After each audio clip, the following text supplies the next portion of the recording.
Genèse 28. Alors Isaac appela Jacob, il le bénit et lui donna cet ordre. Tu n'épouseras pas une Cananéenne. Mets-toi en route, va à Padan Aram, chez Bethuel, ton grand-père maternel, et prends une femme de là-bas parmi les filles de ton oncle Laban. Le Dieu Tout-Puissant te bénira, il te donnera des enfants, il rendra tes descendants nombreux, et tu deviendras l'ancêtre d'un grand nombre de peuples. Il te transmettra la bénédiction d'Abraham à toi et à ta descendance, afin que tu hérites le pays dans lequel tu habites en immigrant et que Dieu a donné à Abraham. Jacob, envoyé par son père, partit donc pour Padan Aram.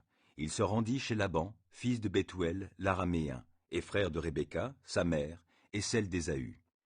Ésaü vit qu'Isaac avait béni Jacob et qu'il l'avait envoyé à Padan Aram pour y trouver une épouse, et qu'en le bénissant, il lui avait ordonné de ne pas épouser une fille du pays de Canaan, que Jacob avait obéi à son père et à sa mère, et qu'il était parti pour Padan Aram.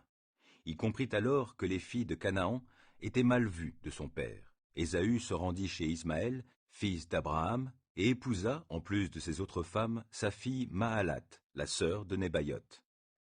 Jacob avait quitté Beer-Shéva et marché en direction de Haran. Comme le soleil se couchait, il prit une pierre pour s'en faire un oreiller et se coucha pour passer ainsi la nuit dans le lieu qu'il avait atteint. Dans son rêve, il vit une sorte d'escalier reposant sur la terre et dont le haut atteignait le ciel. Et voici que des anges de Dieu montaient et descendaient cet escalier. L'Éternel lui-même se tenait tout en haut et lui dit : « Je suis l'Éternel, le Dieu d'Abraham, ton ancêtre, et le Dieu d'Isaac. Cette terre sur laquelle tu reposes, je te la donnerai, à toi et à ta descendance. Elle sera aussi nombreuse que la poussière de la terre. Elle étendra son territoire dans toutes les directions, vers l'ouest et l'est, vers le nord et le sud. Par toi et par elle, toutes les familles de la terre seront bénies. Et voici, je suis moi-même avec toi, je te garderai partout où tu iras, et je te ferai revenir vers cette région. Je ne t'abandonnerai pas, mais j'accomplirai ce que je t'ai promis. » Jacob s'éveilla et s'écria : « Assurément, l'Éternel est en ce lieu, et moi, je l'ignorais. » Il fut saisi de crainte et ajouta : « Ce lieu est redoutable, ce ne peut être que le sanctuaire de Dieu.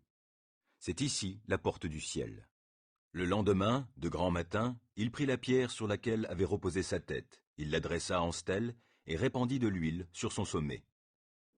Il appela cet endroit Béthel, maison de Dieu. Auparavant, la localité s'appelait Luz. Puis il fit le vœu suivant : « Si Dieu est avec moi, s'il me protège au cours du voyage que je suis en train de faire, s'il me fournit de quoi manger et me vêtir, et si je reviens sain et sauf chez mon Père, alors l'Éternel sera mon Dieu. Cette pierre que j'ai dressée comme stèle deviendra un sanctuaire de Dieu, et je t'offrirai le 10e de tous les biens que tu m'accorderas. »